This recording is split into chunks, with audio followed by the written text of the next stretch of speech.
Na cadeia, empresário suspeito de matar a esposa e usar um carrinho de supermercado para esconder o corpo é preso em Juiz de Fora. Os investigadores o convidaram para vir até a delegacia, ele aceitou e aqui ele acabou relatando que realmente teria ceifado a vida da sua esposa.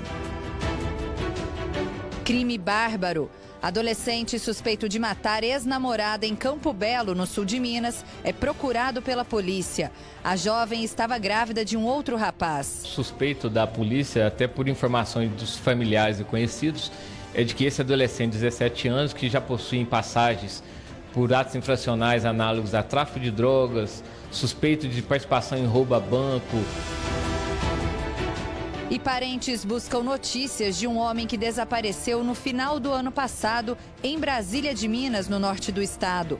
Ele é alcoólatra e teria tido uma crise de abstinência. Quase todo domingo eu saio daqui 5 horas da manhã para procurar a roda dessa cidade, prego foto, pergunto se alguém viu, alguém com as características dele.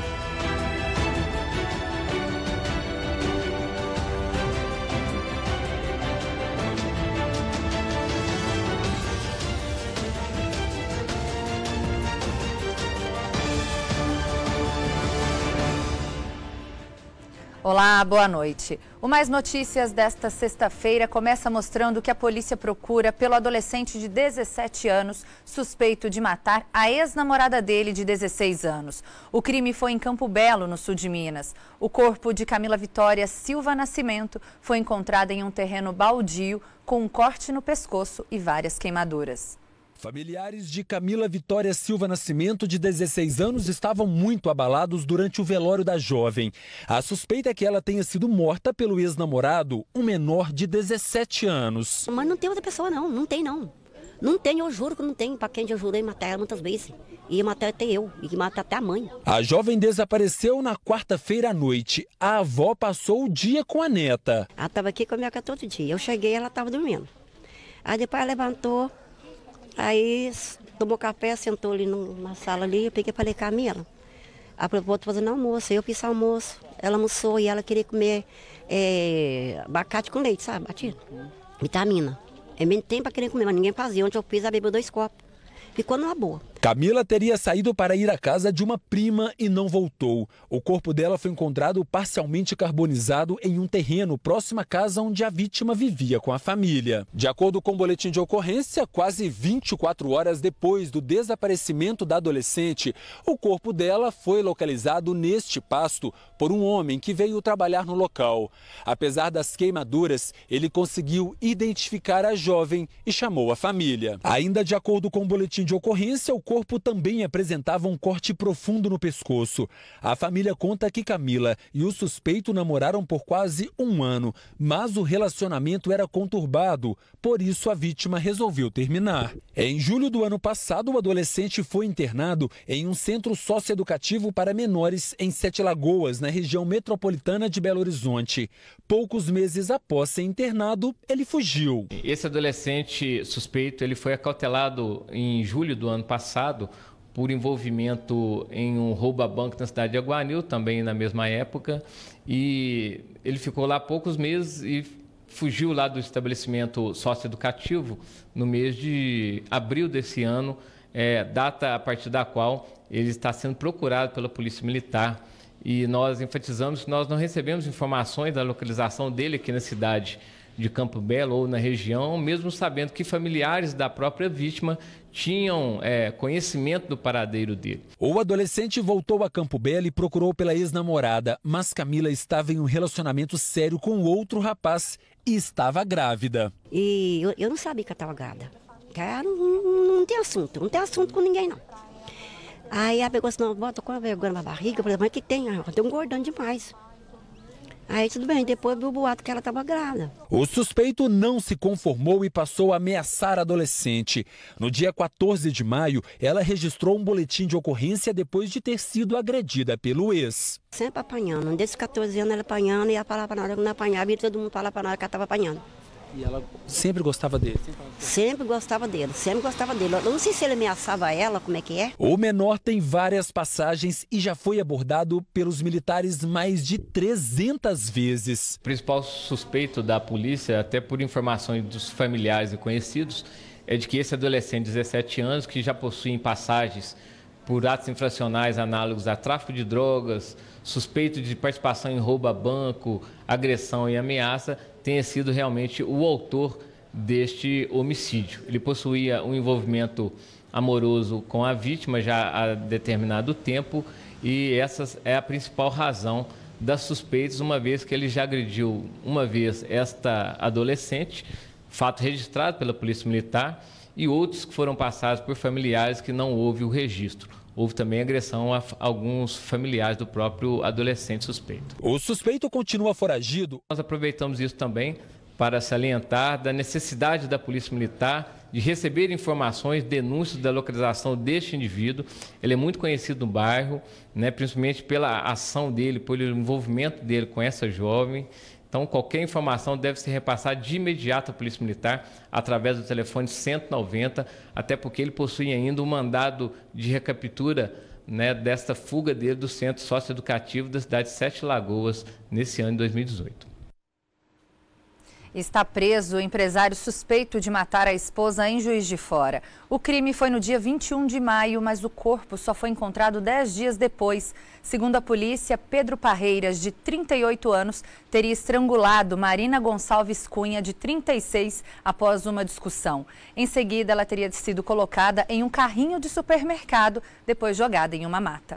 Marina Gonçalves Cunha, de 36 anos, era psicóloga e morava em Juiz de Fora, na Zona da Mata.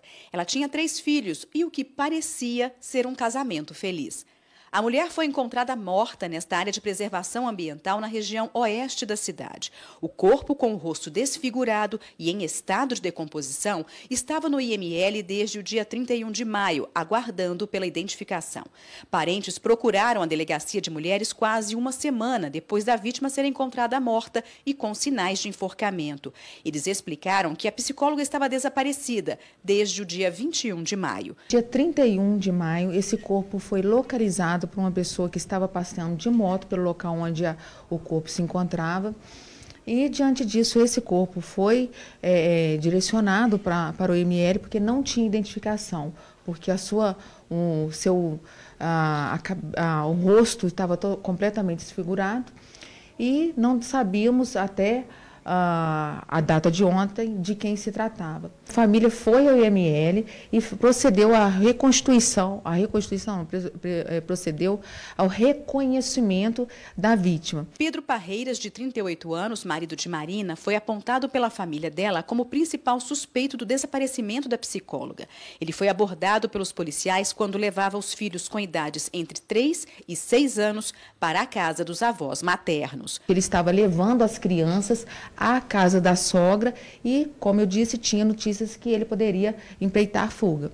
Diante disso, os investigadores o convidaram para vir até a delegacia, ele aceitou e aqui ele acabou relatando que realmente teria ceifado a vida da sua esposa. O empresário do ramo de software não quis falar sobre o caso com a imprensa, mas ele contou aos policiais detalhes do dia do crime e do relacionamento com a vítima. Pedro é do Rio de Janeiro, foi lá que ele conheceu Marina. Os dois começaram a namorar em 2010 e se casaram no mesmo ano. Em 2013, eles deixaram a capital fluminense e vieram morar em Juiz de Fora. O empresário disse que em 2015 chegou a se separar dela, mas logo depois reataram o relacionamento. No dia 21 de maio, ele foi ao aeroporto de Goianá buscar a mulher que voltava de uma viagem a São Paulo. No retorno para Juiz de Fora, o casal discutiu muito. Quando chegou aqui, cada um foi para um lado e só voltaram a se ver de novo mais tarde, já em casa. Quando as crianças dormiram por volta de 8 horas, eles voltaram a discutir. Ele disse que iria sair de casa e chegou a deitar, logo depois do banho. Quando ele estava dormindo, quando ele estava deitado, ele ouviu a vítima ir até a cozinha e mexer nas gavetas. Segundo ele, ela teria trago uma faca em suas mãos e com as duas mãos tentado desferir uma facada nele. Ele teria feito uma posição de autodefesa e acabou tirando a faca das mãos dela. Os dois caíram da cama e entraram em luta corporal. Ela começou a socá-lo e ele também a socou e diante disso ele começou a sufocá-la. Pedro contou aos policiais que ao perceber que tinha esganado a mulher, se assustou. Tentou fazer com que ela voltasse a respirar, mas percebeu que Marina já estava morta.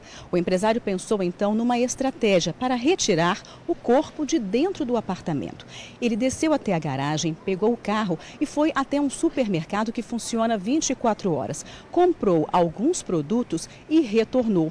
Usou o carrinho de compras disponibilizado pelo próprio condomínio para levar as sacolas de volta ao apartamento. Enrolou o corpo da vítima num edredom, colocou a vítima dentro daquele carrinho, colocou mais compras em cima dela e mais saquinhos, justamente para poder ela não ser avistada pelas câmeras. Usou o seu próprio carro, segundo ele, não aguentou tirar ela, ele chegou a jogá-la do próprio carrinho no porta-mala e saiu dali. A mata onde o empresário escondeu o corpo da mulher fica a quase 5 quilômetros do prédio onde o casal morava. O homem voltou para casa. Por sorte, as crianças pequenas estavam dormindo e não perceberam o que o pai tinha feito. A prisão preventiva de Pedro foi decretada e ele está no Ceresp de Juiz de Fora. As imagens das câmeras de segurança do prédio vão ser analisadas pela Polícia Civil, que tem 10 dias para concluir o inquérito. Se for indiciado, o empresário pode responder por mais de um crime. Marina foi enterrada neste cemitério de Juiz de Fora, 18 dias depois de ter sido assassinada. A administração informou que a família não autorizou imagens do velório e do enterro. Que absurdo. E um homem de 57 anos foi preso em Salinas, no norte do estado, também suspeito de matar a própria mulher. O crime foi em 2017. Venilton Bispo de Oliveira teria matado a vítima com um machado. O corpo de Nilma Pires de Oliveira, de 48 anos, foi encontrado na zona rural. O suspeito foi preso na tarde de ontem na cidade de Salinas, que fica a cerca de 180 quilômetros daqui de Montes Claros. Venilton Bispo de Oliveira, de 57 anos, foi encontrado em casa no bairro Silvio Santiago. Contra ele, havia um mandado de prisão temporária em aberto. Segundo a polícia, Venilton é suspeito de ter matado a própria esposa, a Nilda Pires de Oliveira, de 48 anos. O corpo foi encontrado em dezembro do ano passado.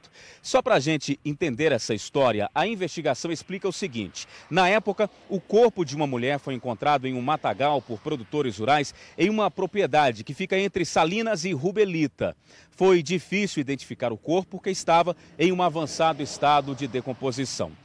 Depois de algum tempo, a Polícia Civil de Salinas emitiu um laudo que comprovou a identificação do corpo. A causa da morte também foi apontada. Nilma havia sido morta com golpes de machado. Na delegacia, Venilton, que é comerciante na cidade, negou o crime. O casal vivia junto há 20 anos e tem 2 filhas. Um outro detalhe que chamou muito a atenção na investigação é que os dois já tinham um histórico de brigas. Segundo o delegado que está à frente do caso, ainda vai ouvir outras testemunhas. E o suspeito pode pegar até 30 anos de prisão se for condenado. E pelo 6º dia consecutivo, houve ataques a ônibus no sul de Minas. Em Itaiandu, um veículo usado no transporte escolar que estava estacionado no pátio da prefeitura foi incendiado hoje de madrugada. Segundo a Polícia Militar, o suspeito de ter colocado fogo no coletivo foi preso pouco tempo depois e com ele foram apreendidos 1 galão com cerca de 2 litros de combustível. O homem foi preso em flagrante e levado para o presídio de São Lourenço. Por causa do ataque, as aulas da rede municipal foram suspensas hoje.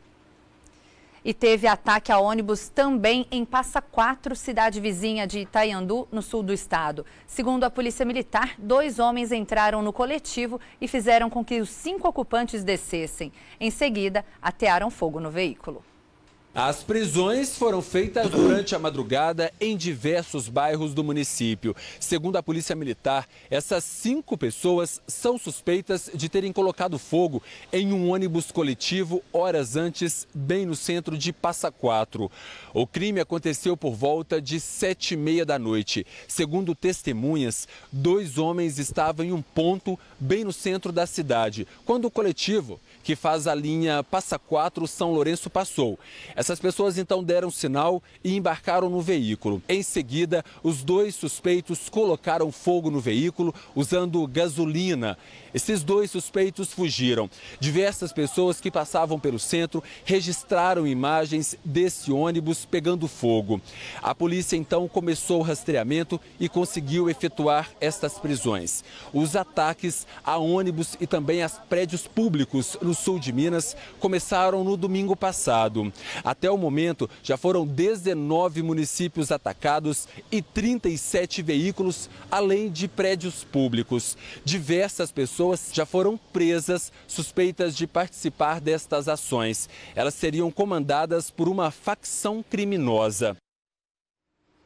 E uma família de Brasília de Minas, no norte do estado, está desesperada. Ela procura por um homem de 33 anos. Francinei Lopes Pereira saiu de casa no fim do ano passado. Ele é alcoólatra e teria tido uma crise de abstinência horas antes de desaparecer. Dona Maria de Fátima já fez de tudo para encontrar o marido. Já estou ficando cansada, muito abalada. Porque eu tenho procurado muito, eu trabalho de segunda a sábado, eu saio daqui todos os dias 5h45 da manhã, pego uma lotação, trabalho, aí no final de semana, no domingo, quase todo domingo eu saio daqui 5 horas da manhã para procurar a roda dessa cidade, prego foto, pergunto se alguém viu, alguém com as características dele. Francinei Lopes Pereira, de 33 anos, conhecido como Ninica, morava nesta casa com a esposa. Ele desapareceu no fim do ano passado, em Brasília de Minas, onde o casal comemorava as festas de fim de ano na residência de familiares. Segundo Maria de Fátima, o marido é alcoólatra e teve uma crise de abstinência momentos antes de desaparecer. Depois disso, a família saiu em busca de Francinei. O sumiço foi noticiado em rádios e redes sociais. Também foram distribuídos vários cartazes com a foto dele. 20 dias após o desaparecimento, vieram as primeiras informações, mas nada que levasse até o homem. Ele foi visto em Japonvá, depois de Nipatiz ele foi visto. Francinei gosta de animais e é adestrador de cavalos da raça Manga Larga Marchador. De acordo com a família, o profissional é muito conhecido na região por fazendeiros e cavaleiros. A família não perde as esperanças. A esperança minha é que ele está vivo, né? Porque eu creio em Deus, nas promessas dele. Se ele falou que está vivo, ele está vivo. Para mim, isso é importante. Segundo a Polícia Civil, em 2017, foram registrados 104 casos de pessoas desaparecidas no norte de Minas. A maioria em Montes Claros. Esse ano, já são 88 novos registros de janeiro até agora. Ainda de acordo com a polícia, entre os desaparecidos estão pessoas com problemas mentais e as que foram vítimas de homicídio. De que forma a família pode contribuir? Que tipo de informação que a família tem que passar para a polícia para ajudar nessa investigação? Informação, por exemplo, como que era o estado psicológico da pessoa, se ele tinha depressão, se ele tinha problema, alguma debilidade, ou retardamento mental. Também as vestes que ela usava no dia do desaparecimento, se existem parentes próximos, namorada, se ele tinha costume de ir para a casa de alguém. Isso ajuda também nas investigações.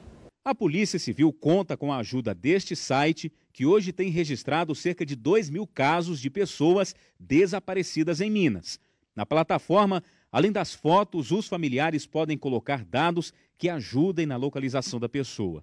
Existe até um número disponível para denúncias. Para quem estiver me ouvindo agora, assim que se sente sensibilizado com a nossa situação, de nos ajudar, de parar, olhar a fotografia dele e assim está entrando em contato com a polícia por 190, a polícia civil, tudo que você chegar lá e falar vai estar lá, né? Eles vão entrar em contato com a gente, chega lá e fala que o rapaz está desaparecido, que a família está procurando. E agora nós vamos a outras notícias de destaque nesta sexta-feira em Minas Gerais. Um detento da penitenciária José Maria Alquimim, em Ribeirão das Neves, na região metropolitana da capital, foi executado a tiros na saída do presídio. David Ferreira dos Santos, de 31 anos, estava no regime semiaberto e saía para trabalhar no início da manhã quando foi surpreendido pelos criminosos. Um outro detento, que também havia acabado de sair da penitenciária, foi atingido com um tiro na perna e socorrido para um hospital da região. A suspeita da polícia é de um acerto de contas. Ninguém foi preso. De Ribeirão das Neves, Vinícius Araújo. Um supermercado foi assaltado hoje de manhã no bairro Santa Mônica, em Uberlândia. As câmeras de segurança do estabelecimento registraram o momento em que um homem armado rende um dos clientes. Ninguém reagiu ao assalto, mas mesmo assim, os bandidos ameaçaram de morte quem chamasse a polícia. Até agora, nenhum dos criminosos foi identificado. De Uberlândia, Maria Clara Barros.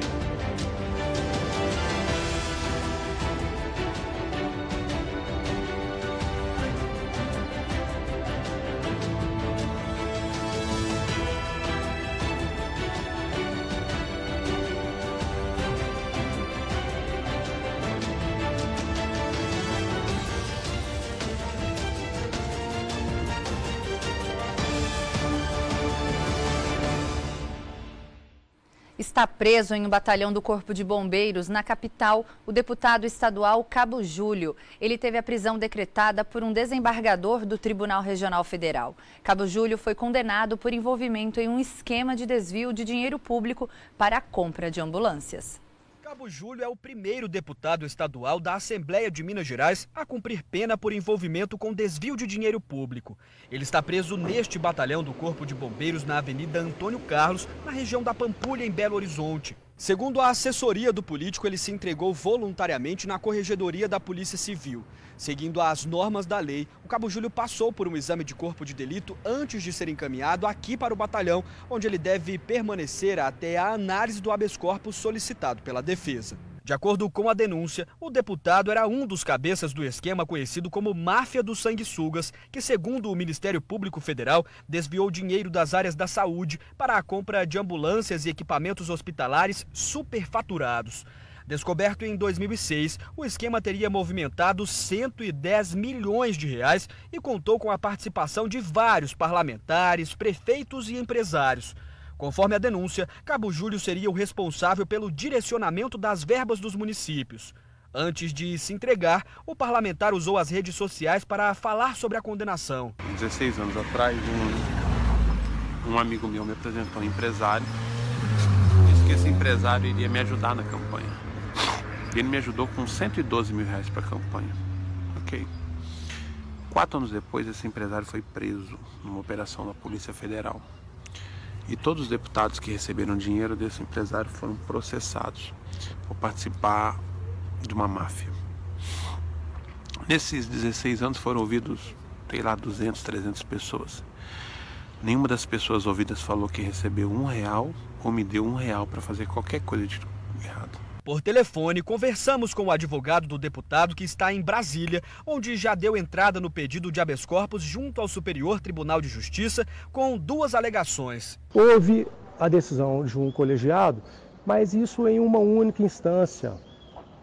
E essa decisão, ela está aivada de vícios. Existem nulidades insanáveis nessa decisão que condenou o deputado. E por isso seria conveniente, adequado e do ponto de vista jurídico corretíssimo que houvesse o reexame da matéria através do STJ. Além do mais, existem outras teses, inclusive prescrição. Se há prescrição, não pode haver execução de uma pena. Assim como o ex-governador de Minas, Eduardo Azeredo, que está preso em outro batalhão do Corpo de Bombeiros, Cabo Júlio está dispensado do uso de algemas e do uniforme do sistema prisional. A Receita Federal liberou hoje a consulta ao primeiro lote da restituição do imposto de renda. Os mais de 2.400.000 contribuintes vão receber o dinheiro no dia 15 de junho na conta bancária indicada na declaração. São quase 5 bilhões de reais em restituições. Neste lote, idosos e pessoas com alguma deficiência grave ou mental serão restituídos. Para saber se teve a declaração liberada, o contribuinte deve acessar o site da Receita Federal, que aparece aí na sua tela, ou ligar no Receita Fone pelo número 146. É possível também acessar os dados pelo aplicativo da Receita em tablets e smartphones. E olha só que boa notícia, o número de empregos gerados pelas micro e pequenas empresas mineiras cresceu quase 90% nos primeiros 4 meses deste ano, se comparado com o mesmo período do ano passado. Isso significa que os empresários voltaram a investir, criando mais oportunidades. Bruna comemora o emprego conquistado depois de mais de um ano de expectativa.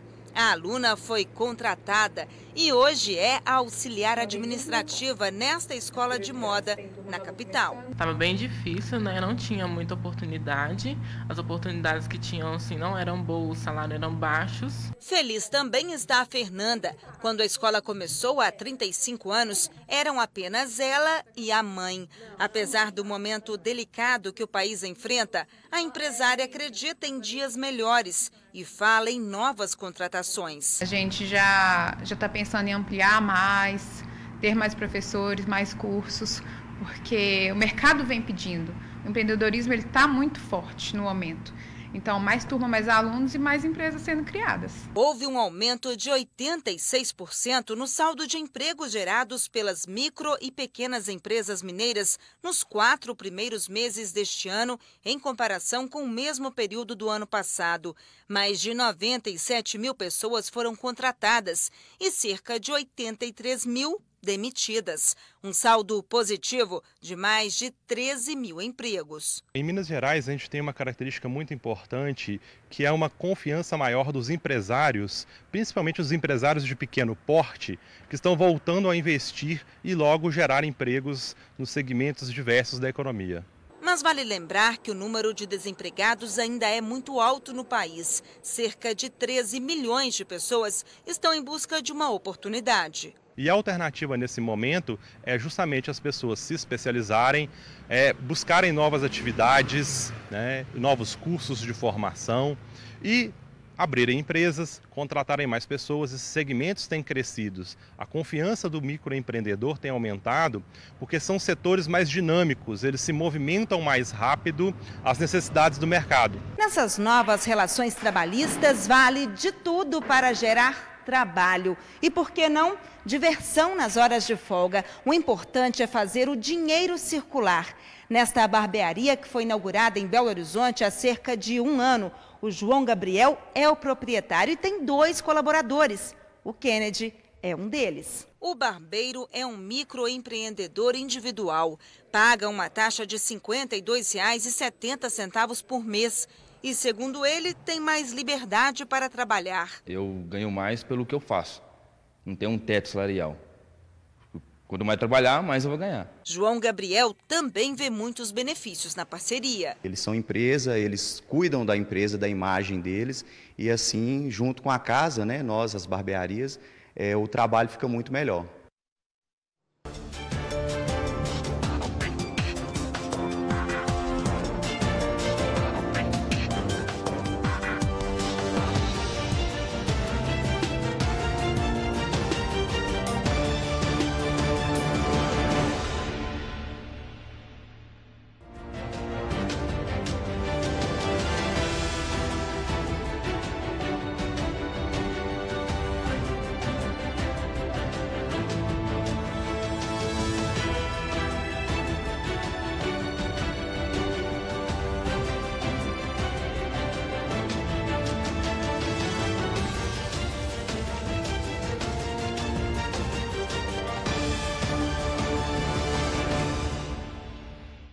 cadeirinhas para crianças usadas nos carros diminuem em 70% a chance de morte em acidentes. Mas é preciso ter alguns cuidados. O hábito de passar o equipamento para o irmão, por exemplo, precisa ser revisto. A cadeirinha tem prazo de validade.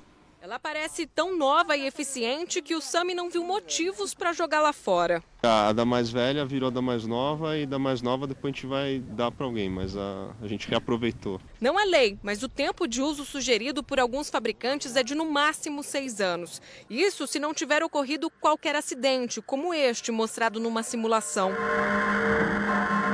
Depois do impacto, a cadeira pode até parecer firme por fora, mas por dentro pode ter a estrutura comprometida. Se você compra um item de segunda mão, que você não sabe quem utilizou, você não sabe se ele já passou por um acidente, né? E se um produto, uma cadeira de automóvel, ela passa por um acidente, ela obrigatoriamente tem que ser descartada. Por isso, economizar nem sempre é uma boa. Na internet são vários os anúncios destes produtos de segunda mão. Enquanto um bebê conforto novo custa em média R$ 300, um usado similar sai por menos de 1/3 do preço. Exigir o manual e perguntar o tempo de uso são regras básicas, além de se certificar que o equipamento nunca passou por um acidente. Você pode procurar assistência técnica do fabricante e ela vai fazer uma avaliação do produto para você. Alguns componentes podem ser substituídos, desde que sejam componentes originais do próprio fabricante.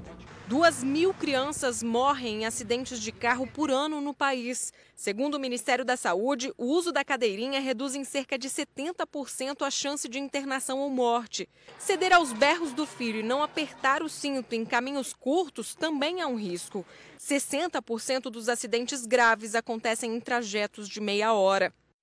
Foi graças ao equipamento que, mesmo depois de ser arremessado para fora do carro, um bebê de 9 meses sobreviveu ao acidente em Guarulhos, na região metropolitana de São Paulo. Ainda assim, o especialista conta que o ideal é que o bebê conforto não se solte do banco em situações como esta. É preciso fixar bem o equipamento. Engata o cinto aqui, passa pelo olha. Apoio abdominal e depois por trás. Há modelos indicados para cada tamanho, idade e peso da criança. Até 1 ano, a legislação prevê que os bebês viajem virados de costas para o banco frontal. É uma forma de proteger a cervical em caso de batida. Depois de 1 a 4 anos, com uma nova cadeirinha, eles passam para a posição tradicional, virados para frente. De 4 até os 7 anos e meio, o ideal é o uso do assento de elevação. Até os 10 anos, o correto é usar cinto de segurança ainda no banco traseiro. Nesta fábrica no interior de São Paulo, todos os itens de segurança são checados antes de os equipamentos irem para as lojas. A maioria dos testes de resistência é feita na Europa, mas alguns são realizados aqui, em carrinhos e bebês confortos que se acoplam neles. Para receber a aprovação do Inmetro, as cadeiras e bebês confortos têm que passar por 5 testes. Os equipamentos não podem liberar substâncias tóxicas ao toque, têm que ser feitos com materiais de difícil corrosão, que não peguem fogo ou soltem peças facilmente e ainda devem ser resistentes ao impacto. Na hora da compra, a pessoa tem que verificar se o item tem o selo de certificação do Inmetro. Se ele tem, essa cadeira é uma cadeira aprovada, ela passou por todos os ensaios, é um produto certificado.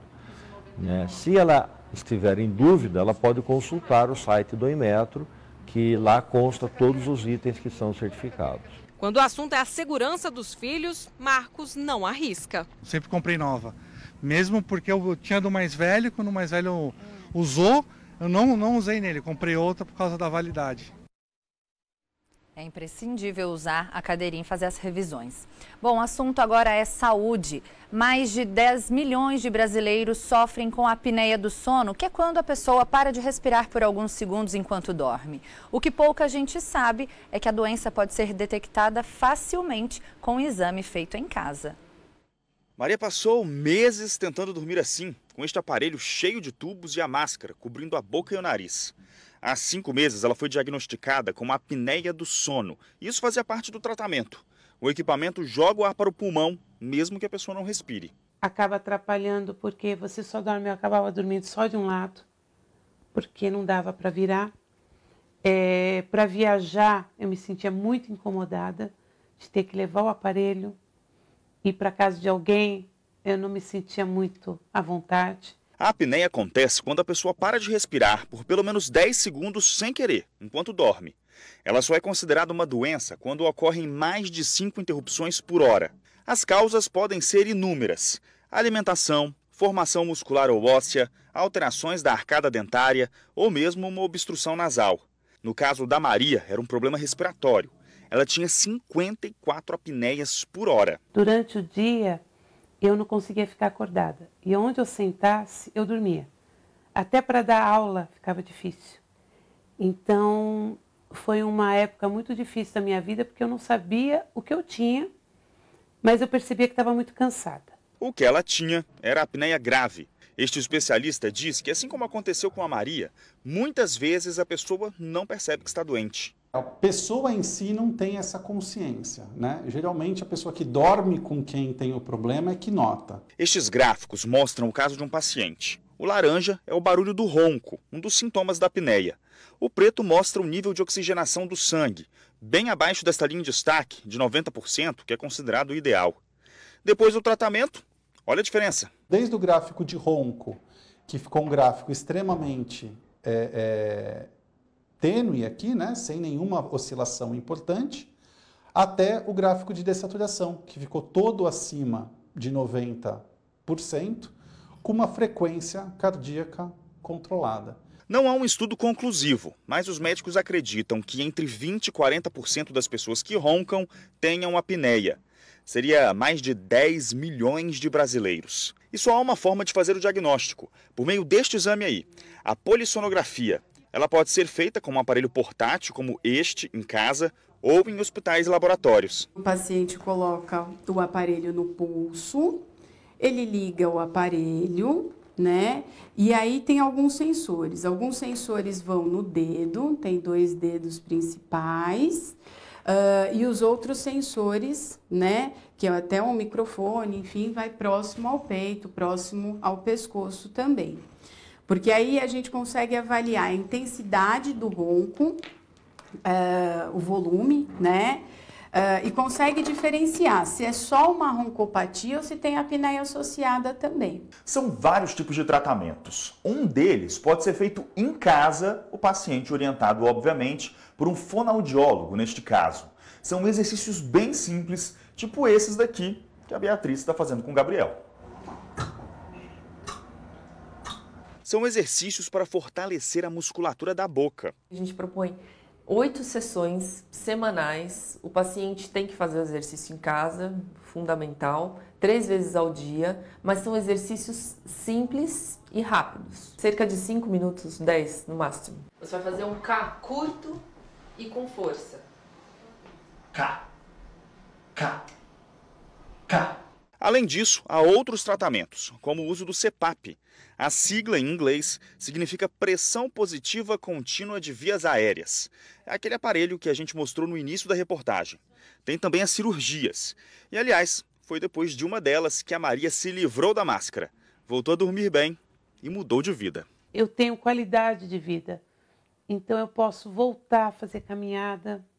Eu posso andar, que eu já não me canso como eu me cansava. E se eu tivesse algum arrependimento, seria de não ter feito a cirurgia há 5 anos atrás.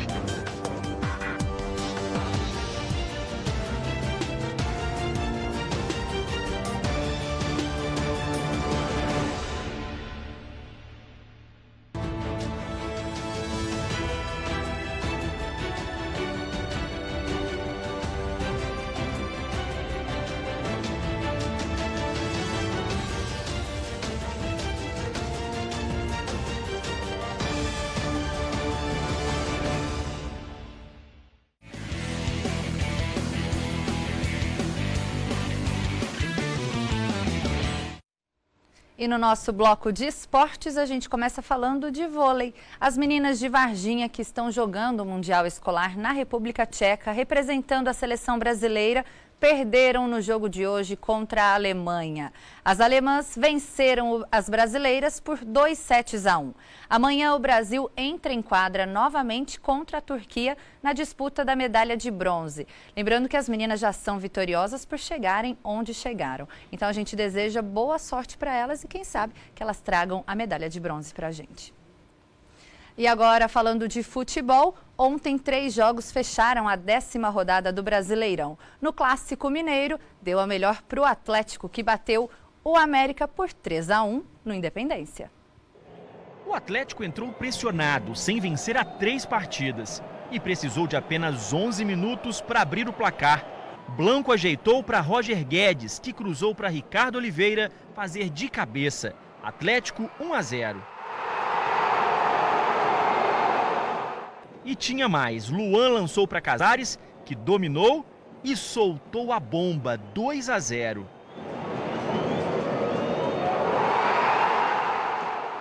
O segundo tempo começou sem 3 jogadores do Atlético. O técnico Thiago Largue reclamou com o árbitro Braulio da Silva Machado, que não esperou por eles e acabou expulso. Faço questão aqui de pedir desculpas pelo ato. Eu estava no calor do jogo, mas para mim foi uma situação nova em que o nosso time começou com 8 jogadores no segundo tempo. Eu nunca vi isso, mas eu acho que pelo que a gente conversou, o árbitro estava dentro das regras do jogo, ele podia iniciar. O treinador foi para a arquibancada, de onde tentou passar as instruções para o time. Já o América foi para o tudo ou nada e conseguiu descontar. Serginho cobrou falta e o zagueiro Messias fez de cabeça, 2-1. No final do jogo, Roger Guedes deixou Tomás Andrade na cara do gol para definir o resultado. Atlético 3, América 1. Com essa vitória, o Atlético chega aos 17 pontos e agora está em 4º lugar na classificação. O América, com 13, é o 11º. Futebol é assim, nem sempre a gente consegue os resultados, mas eu acho que a intensidade do time, a força, demonstra que a gente quer muita coisa nesse campeonato. Os jogadores estão de parabéns por essa partida, o comprometimento. A gente sabe que isso nunca faltou e esperamos domingo lotar esse estádio aqui para a gente, com muita força e determinação da equipe, vencer o Fluminense.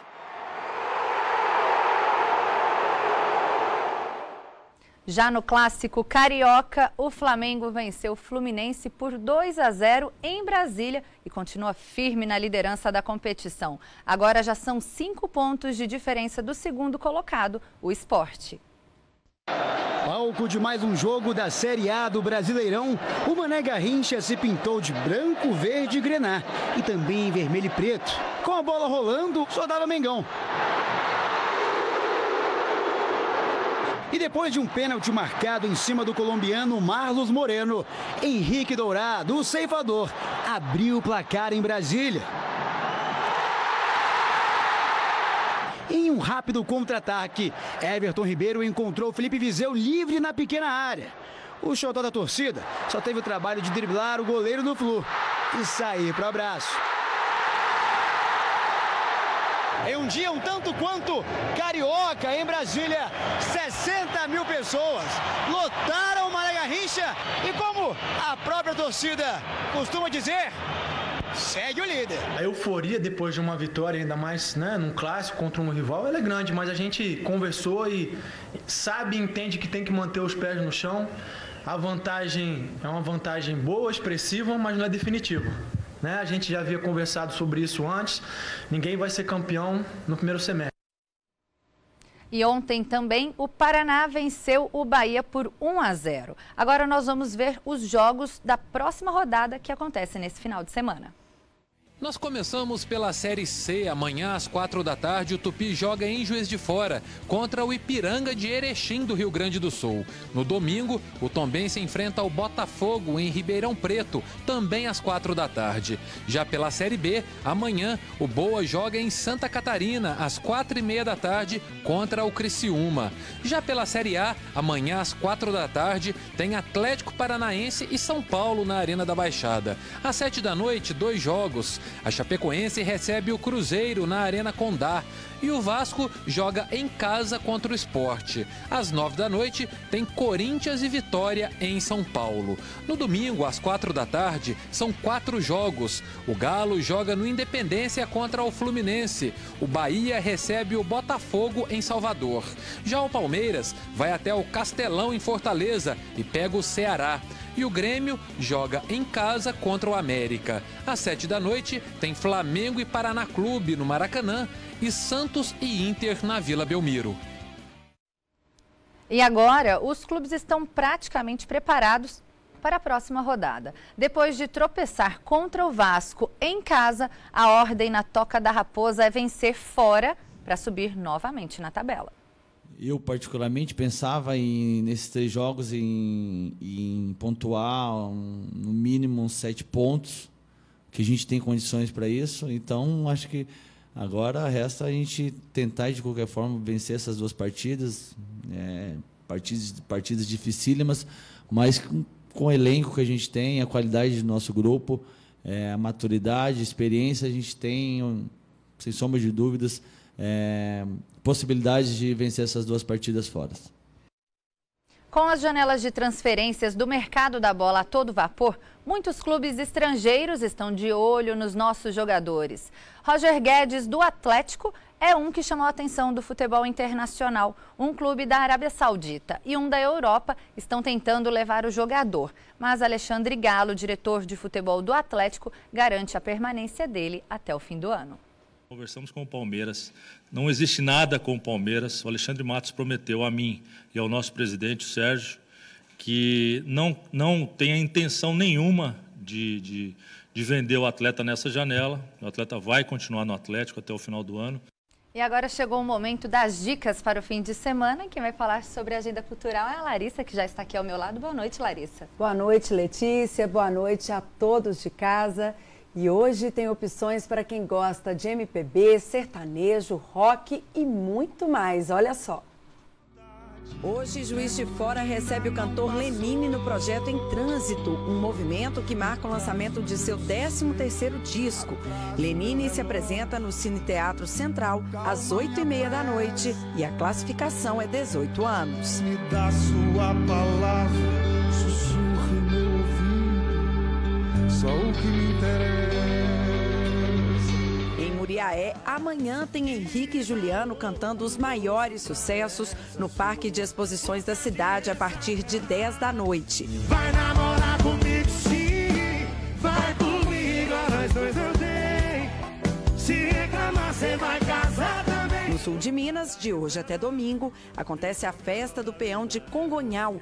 Quem comanda o palco nesta sexta-feira é Zé Neto e Cristiano. Não me bota mais, hoje eu quero mais. Ficar do seu lado, no melhor e no pior. Eu quero ficar com você. Amanhã, Bruno e Barreto. E já preparei todas as pulseiras, a festa já vai começar. Meu camarote hoje vai bombar. E DJ Kevin. Dia inteirinho, bebim, bim, dia inteirinho, bebim. No domingo é a vez de Conrado e Alexandro. Já não volto pra casa, fico à noite acordado. Tô chorando demais. Sempre a partir das 10 da noite. Em Varginha, hoje tem a banda A Presa no Jardim Elétrico Bar.